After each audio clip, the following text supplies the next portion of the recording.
Kasih karunia dan damai sejahtera dari Tuhan Allah Bapa kita dan dari anaknya Tuhan Yesus Kristus menyertai kamu. Amin. Selamat pagi saudaraku. Mari dengarkan firman Tuhan yang menuntun kita melakukan semua aktivitas hari ini untuk kemuliaan Tuhan. Saya bacakan dari 1 Yohanes 3 ayat 24. Demikianlah firman Tuhan. Barang siapa menuruti segala perintahnya, ia diam di dalam Allah dan Allah di dalam dia. Dan demikianlah kita ketahui bahwa Allah ada di dalam kita, yaitu roh yang telah Ia karuniakan kepada kita.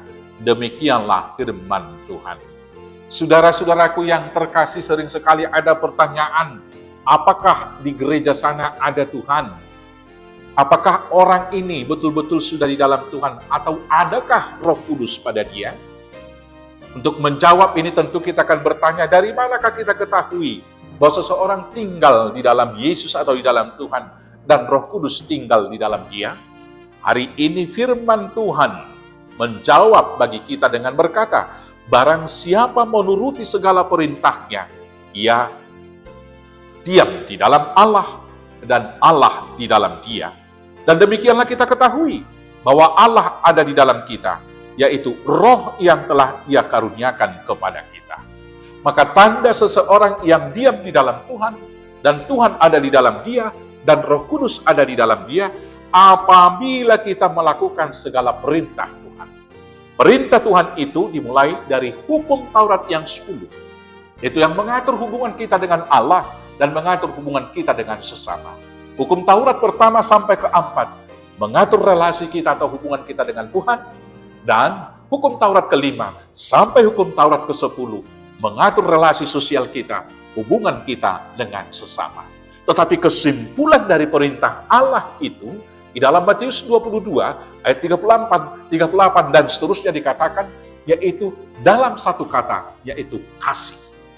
Mengasihi Tuhan Allah dengan segenap hati, segenap pikiran, dan dengan segenap hidup, dan mengasihi sesama seperti diri sendiri.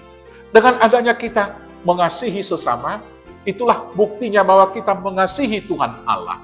Dan orang yang diam di dalam kasih, itulah yang telah melakukan hukum Taurat.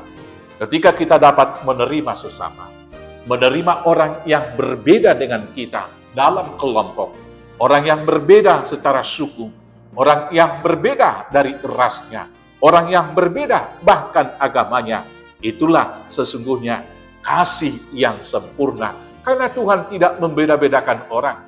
Tuhan mengasihi sesama manusia. Tuhan mengasihi semua makhluk dan ciptaannya. Dan orang-orang yang melakukan kasih tentu adalah orang yang didiami Roh Kudus. Karena orang-orang yang mengasihi adalah berdasarkan hasil buah-buah roh. Mengasihi dan juga sepanjang sabar, melakukan kelemah lembutan, dan segala hal-hal yang baik yang tertulis di dalam Galatia 5 ayat 22. Karena itu saudara-saudaraku yang terkasih, marilah kita tinggal di dalam Allah dengan menuruti segala perintahnya. Dan ingatlah, kamu adalah bait suci Allah dan Roh Kudus diam di dalam kamu. Maka selamat mengasihi Tuhan, selamat diam di dalam Tuhan, selamat membuahkan buah-buah roh. Tuhan Yesus memberkati. Amin. Kita bersatu dalam doa. Terima kasih Bapa yang baik, karena Tuhan telah menebus kami, dan kami mau diam di dalam Tuhan, tinggal di dalam kasih-Mu, agar Tuhan tinggal di dalam kasih kami, dengan memelihara cinta kasih Tuhan, sebagai kesempurnaan kegenapan dari hukum dan perintah-perintah Tuhan.